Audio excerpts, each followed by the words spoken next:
정인이 사건부터 구미 여아 사망 사건까지 최근 아동학대 사건이 다시 발생하면서 제도 개선과 처벌 강화를 주장하는 목소리가 높습니다.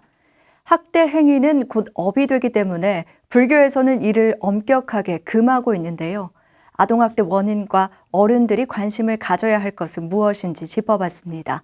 윤호섭 기자입니다. 최근 구미 여아 사망 사건을 비롯해 정인이 사건 등 아동학대 사건이 다시 사회 문제로 대두되면서 재발 방지를 위한 제도 개선 필요성이 높아지고 있습니다.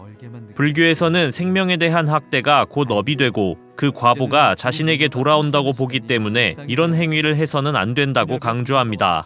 하지만 일반 사회 보육 현장에서는 제대로 된 자질을 갖추지 못한 부모와 교사로 인해 아동학대가 끊이지 않고 있습니다. 윤혜진 전 동국대 불교아동 보육학과 교수가 2017년 발표한 논문 예비 보육교사가 관찰한 어린이집에서의 아동학대 연구에 따르면 아동학대 유형은 다양하게 나타납니다. 크게 정서적 학대와 방임, 신체적 학대 등 세 가지로 나뉘며 세부적으로는 강제로 시키기, 비아냥대기, 폭언, 제외, 때리기 등이 포함됩니다. 교실에서 뛰어다니는 아이를 무릎 꿇리거나 밥을 먹지 않는 아이를 혼자 남겨둔 채 다른 원아들과 자리를 옮긴 사례 등도 아동학대에 해당합니다.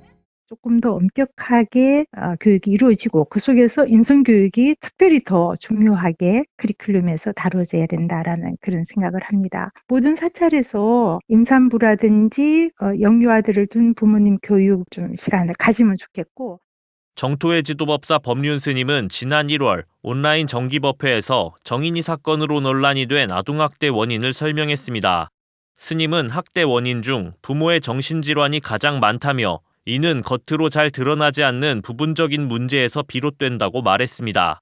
하지만 입양 과정에서 외부 조건과 경제 상태 심사에 치중하고 보호자의 정신 상태는 알 수 없다는 점을 지적했습니다.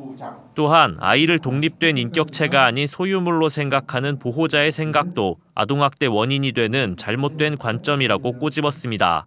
법륜 스님은 또 아동학대 사건이 일어날 때마다 제기되는 처벌 강화 주장에 대해 복수심만으로는 문제가 해결되지 않는다고 강조했습니다. 이보다는 원인을 찾아보고 실제로 해결책을 마련해 나가는 데 관심을 가져야 한다고 당부했습니다.